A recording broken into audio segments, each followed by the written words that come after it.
Pleine lune en Capricorne, la deuxième pleine lune en Capricorne du cycle du Cancer, hein. Il a commencé ce cycle du Cancer avec cette pleine lune en Capricorne et il se conclut.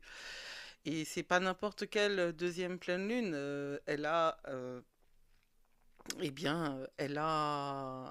une conjonction à 0 degré avec Pluton en Verseau. Alors voilà, c'est quand même le dieu des enfers qui est en jeu. Et puis il y a d'autres choses autour dont je parle plus dans un article vers lequel je vous renvoie. Il sera en commentaire. Bonjour, c'est Judith d'Astrologie et compagnie et je vous présente là les brèves de lune pour le week-end du 20 et 21 juillet 2024.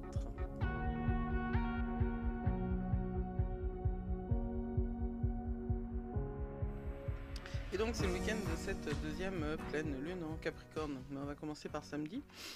Samedi, notre lune elle est déjà en Capricorne donc. Et il se passe autre chose. Alors, elle est sextile à Saturne de 17h30 à 20h. Donc 21h. Ça veut dire que on va terminer le samedi avec une espèce de préparation en fait, hein, à ce qui va nous arriver le lendemain. Et ce sextile à Saturne, il est accompagné d'autres angles, non pas de la Lune, mais de l'ensemble du concert des planètes qui l'entourent.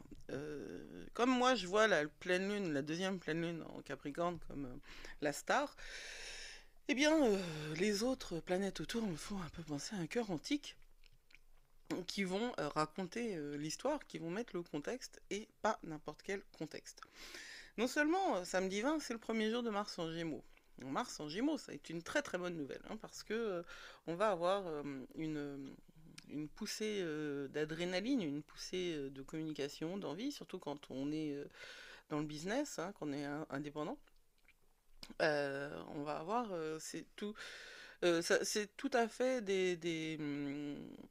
un bon créneau pour réussir des projets dans le domaine de la communication.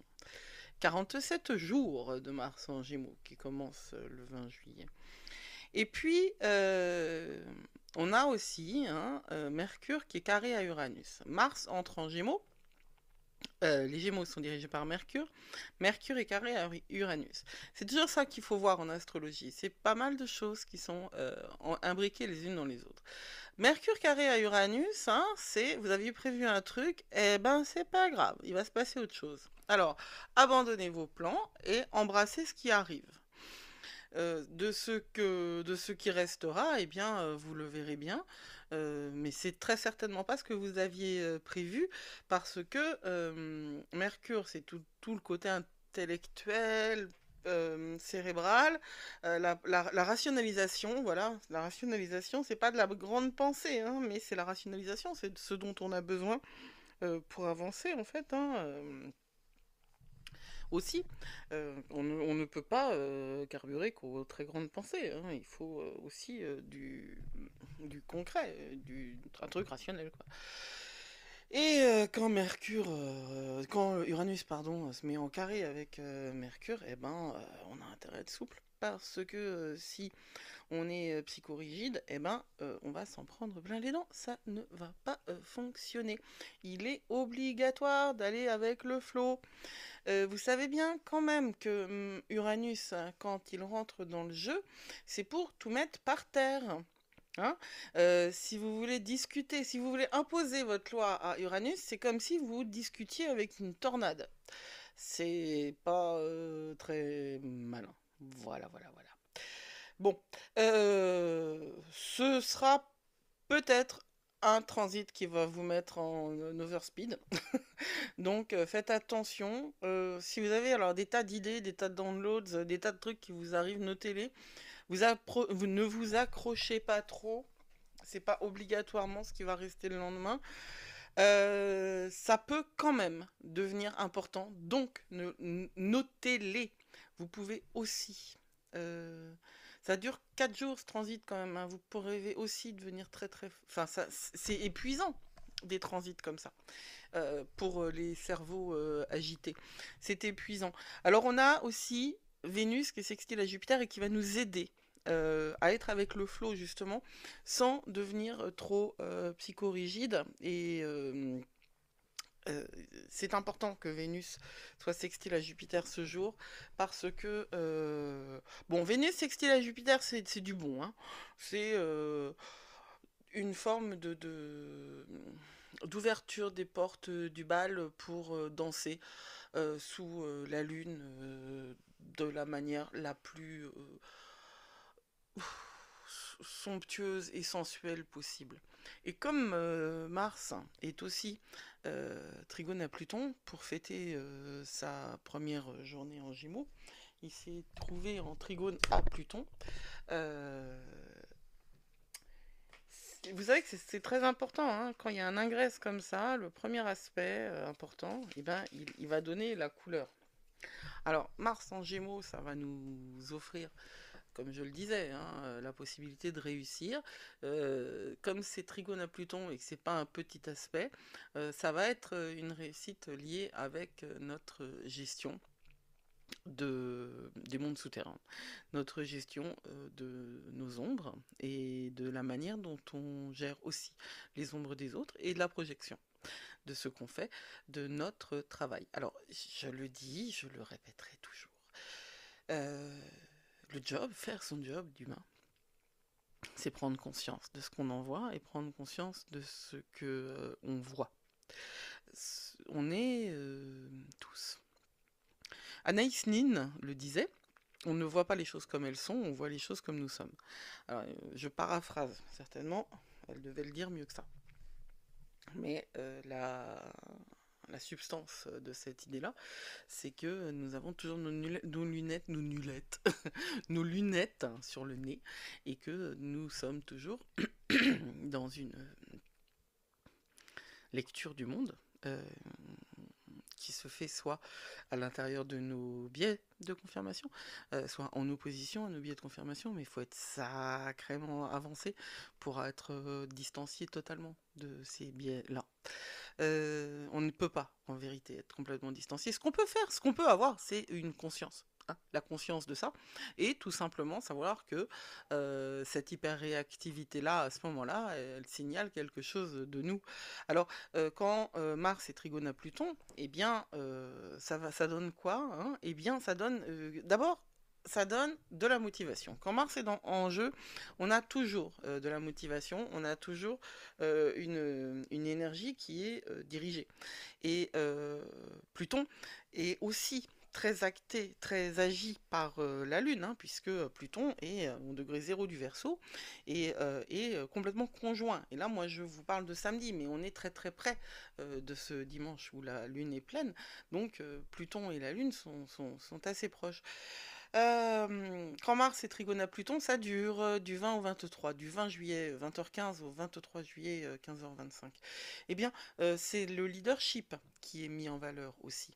Des obstacles qui nous avaient auparavant retenus, on va les trouver alors, grâce à ce trigone, on va les trouver pas si compliqué que ça. Hein. Ce qui était pour nous une montagne est en fait une taupinière. C'est donc l'inverse de la dramatisation.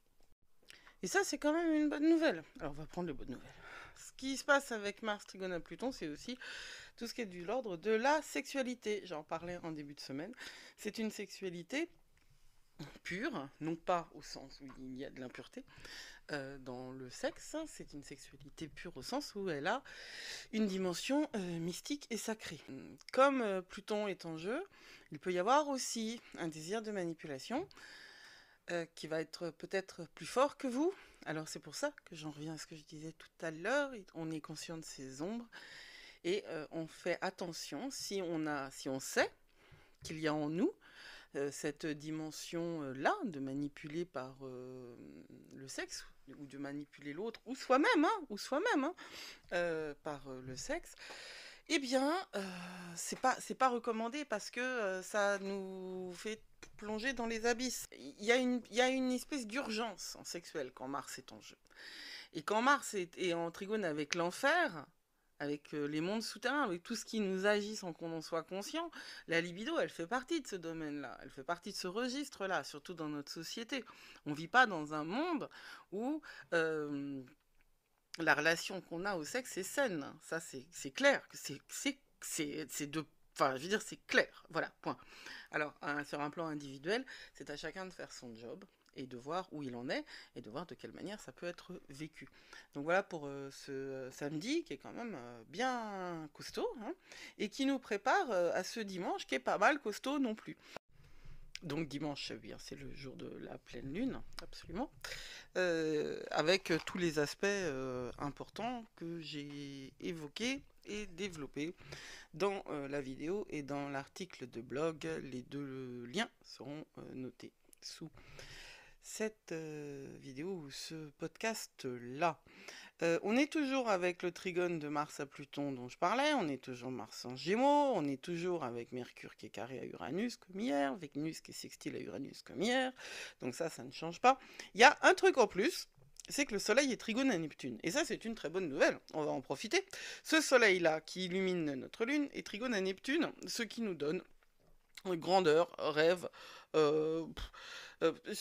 connexion spirituelle, et c'est très intéressant pour nous, pour notre croissance personnelle. Ça va nous aider. Alors, elle est dure, cette pleine lune. Je ne sais pas où elle va vous impacter, elle est dure. De toute façon, elle impacte tout le monde d'une manière ou d'une autre, mais ce sextile du Soleil à Neptune, là aussi, hein, c'est un sujet qui est abordé dans l'article, c'est quand même quelque chose qui va nous aider à puiser l'énergie. C'est comme le sextile d'hier, qui est toujours valable d'ailleurs, de Vénus à Jupiter. Eh bien, ça nous aide à trouver en nous les ressources, et les ressources de belle manière, en fait. Hein. C'est pas quelque chose qui va se faire uniquement dans la douleur, si on accepte, si on laisse venir les transformations. Le tout est d'accepter que l'alignement se fasse, et il y a beaucoup de choses quand même encore à... faut encore se dégager de beaucoup de choses. Un trigone à Neptune, c'est beaucoup de compréhension, d'empathie, d'intuition. On veut que nos actions aient une signification importante, et que ce soit... vous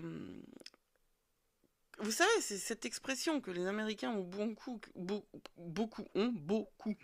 que ça change, que ça ait de l'impact sur le monde et sur les choses.